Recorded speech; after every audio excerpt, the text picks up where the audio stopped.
So what are your opinions on Nintendo's newest IP, ARMS, and do you think that it'll go anywhere? I think it's a pretty general question, but you know, I like it. I think ARMS is honestly my personal opinion of ARMS after actually playing it myself. I played a couple rounds at the San Francisco Switch event that happened a couple months ago. And from what I played, I had a great time. I only played the motion controls, so I don't know what it's like with traditional controls. I'm really excited to check that out, that part of it out, because that's how I think I'm gonna play. But I think it's gonna be a sleeper hit. And honestly, like a lot of people were relating it to Virtual On, which is like that arcade fighting game that's like in a 3D space that you would play with two joysticks. I don't know if you guys remember that from the arcades. I remember that, yeah. Yeah, but like I love that type of gameplay, and to think that that's coming like to the Switch, I think is going to be really, really fun. And a lot of people might be kind of off put by the whole idea of motion controls, and they might think like, oh, well, you know, how long can you possibly play this game for? But if you're holding it in your hand, or if you're playing with traditional controls or whatever, I think that's how where like the serious players are going to be. So we'll see. I don't know. Cool. Yeah, Evan, what do you think about ARMS? See, this is great because you're not like obviously from a PC perspective, it's a little different probably on your end. I haven't even really looked into it like past what you guys been talking about it, because I'm not super interested overall in it as a game. So I mean, maybe something will spike up or something interesting will pop up in the news for me about it. But like for right now, I don't even have the time really to look at it as Dude, it's much. the Wii boxing successor, man. Come on. That's the problem. I mean, it's the Wii boxing thing. Like it is much more complicated, obviously. Calvin, what were your thoughts on ARMS, dude? I know you're a big you're really into like the competitive stuff, obviously with your Splatoon gameplay. But what do you think about ARMS? You think that'll catch on?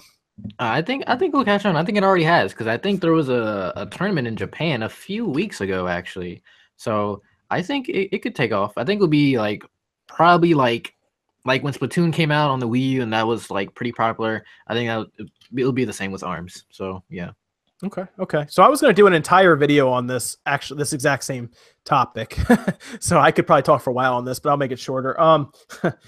ARMS is interesting because it has, I think, the opportunity to possibly bring motion controls into like a more of a competitive scene, I think. Now, I'm sure when you were watching the tournament, Nintendo, they were probably using classic controls, I assume. They were actually using Joy-Cons, actually. Okay. Wow. Yeah. So they didn't give him pro controllers, huh? No. Interesting. They weren't doing it? Were they doing motion controls at all? Yeah, they were doing motion controls. Oh, okay. So this is what I was hoping for. I didn't see that tournament. I'll have to check the one at E3 just to see this. So I think ARMS has the opportunity to be the first real game to bring like full motion controls into competition. Now, I do know Splatoon 2, of course, uses motion controls to an extent, but certainly not to what ARMS does, where you are doing things like twisting your wrist, you are doing hooks and uppercuts and jabs and everything, and you're also still using button presses, obviously, to activate your special, because, Philip, I know you played it, and I played it as well at the event. To do your special, you'd actually hit the triggers on the top, from what I remember, the shoulder buttons, I believe, and then your character would start just doing their special, whether you're throwing your buzzsaw blades at somebody, and it was fun. Unfortunately, the person that was running it for me was reading off a piece of paper, and he barely knew where he was, so he wasn't going to give me any answers on the game, unfortunately. But he did hand me the fact sheet, and I looked over it, and it wasn't anything different. But it was. I think ARMS has an interesting opportunity to bring motion controls in, and this, believe it or not, I think would make esports at least a little more interesting, I think, especially if they try to dress it up a little bit to where you are watching people on a stage maybe moving and actually punching and stuff, as opposed to them sitting like we had this conversation with Evan and Shane at Rerez, where it was hard to get people into it because when you look at them from a mainstream point of view, they're kind of sitting at a desk and clicking a mouse, whereas something with ARMS may get people at least a little more intrigued because they're moving, they're punching, they're swinging. There's at least that added ability of skill there with the motion controls, having to master those as well. Well, it's problematic. One, the only way it becomes competitive is if companies are willing to back it with prize pools.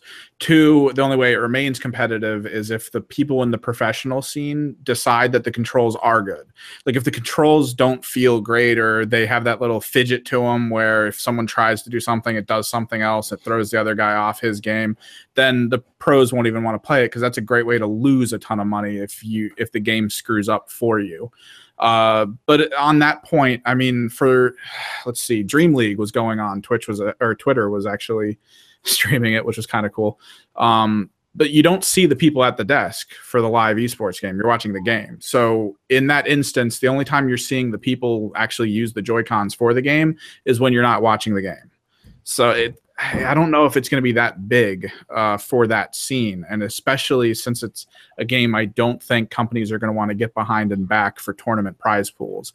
Maybe for a year it might happen, but I don't know if that'll continue. Yeah, because wasn't it Overwatch that's having a hard time right now? With getting Overwatch with some funding. I saw that Blizzard's trying to get Overwatch backed, and they're having a hard time getting franchises in because they want to charge $20 million. Yeah, because they're doing it. The issue is Blizzard, not necessarily the game. Because Blizzard said if you want to join our main league with the game, you have to pay this much, and that is terrible. That is a terrible idea. Most other esports games get their money from people either buying the stuff for the game and then taking a chunk out of that, or Valve makes you buy a book actually in the game, like a digital type thing.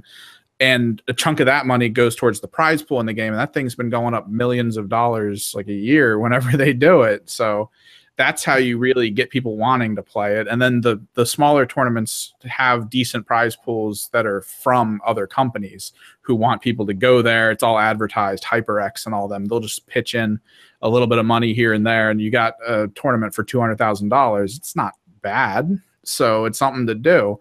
But the teams going there, they don't really have to pay that much, and that's what keeps people wanting to watch them. I think Blizzard only had one team now sign up for it or something, and that's one. Yeah, team. But it was very minimal, not many at all. I think there was just one. You're right, though. It's that price that you should be basically crowdfunding other ways, right? Advertising and things like that, not asking for that much money up front. Do you think they'd really make that much money back if they could franchise that much? The way the game would have to work is if players could pay into it, or if companies really thought everyone was watching it and would advertise for it. That's it. Like, other than that, I guess the Blizzard approach of forcing the teams to pay way too much money to be part of it, which means the victory earnings are literally they pay all their money in, and then somebody at the end of it gets all of it. Like, I don't know if those tournaments are as fun to watch.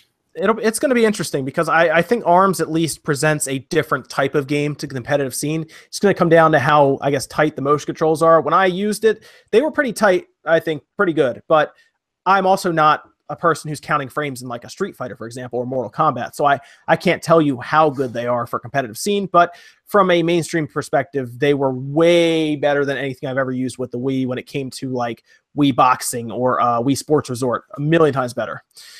So it'll be interesting when it comes out. I at least like the creativity behind it, and I think it'll be at least interesting for fun. I think it'll be a fun game.